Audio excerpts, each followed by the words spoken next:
Good day mga ka-sports natin dyan. Erica Stanton, mag-a-update na naman tayo sa kaganapan ng kanyang journey ngayon. Alam ko namimiss na nga siya ng kanyang mga fans dahil nga sa paglipad niya papunta sa Finland at makapaglaro nga sa team ng Orividen Funestus or Orpo. Ngayon ay nakalapag na nga ang ating Erica Stanton sa Finland at ibinahagi niya nga na naroon na siya at safe naman itong si Stanton sa kanyang pagbiyahe.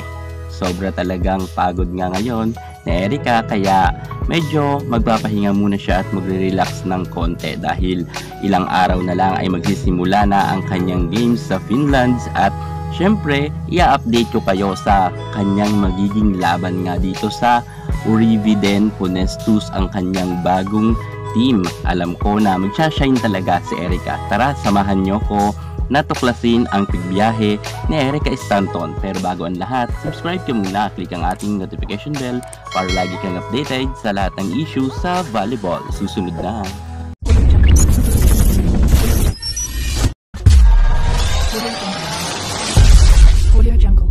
Naging emotional nga ang padispedida party ng Creamline Cool Smashers para sa kanilang maganda at magaling na import na si Erica Stanton, kung saan ibinahagi nga ng Creamline Cool Smashers ang kanilang pagmamahal kay Erica at talagang napaka-sweet naman kasi ni Erica at kita natin na pinaramdam niya rin kung gaano niya kamahal ang kanyang kako-teammates at ang fans ng Creamline. Narito pa nga ipinaramdam rin ng kanyang mga kako-teammates kung gaano ka-importante itong si Erica Stanton at nang pag-alis nga ni Stanton sa Pilipinas ay sabay-sabay naman may kanya-kanya ang kanyang mga kako-teammates na may day sa kanilang mga social media account. Ipinapakita nga nila kung gaano nila kamahal si Erica Stanton. Paano ba naman kasi makasaysayan ang pagiging import ni Erica pagkatapos ngang manalo niya bilang Best Outside Spikers? Nagkaroon pa nga sila ng podium finish sa PBL Reinforced Conference at sa Invitational Conference. Grand Slam nga ang tinagurian Creamline Cool Smashers at kasama nga dyan sa journey ang ating Erica Stanton. Malaki talaga ang kanyang naitulong sa pagkapanalo ng Creamline.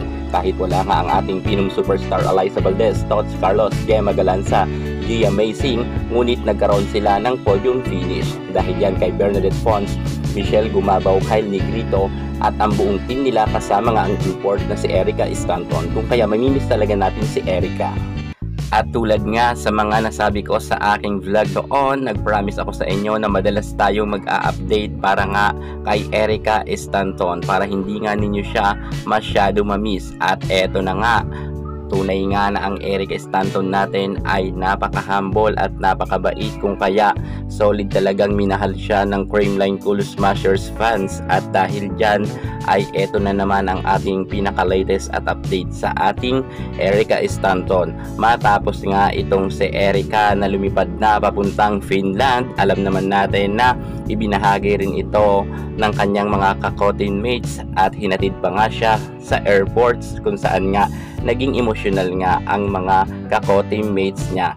At nang nasa airport na nga sa ating bansa ang ating Erica Stanton ay lumipad na nga siya papunta muna sa Hong Kong. Nag-drop muna siya doon bago nga itong si Erica dumiretso sa Finland.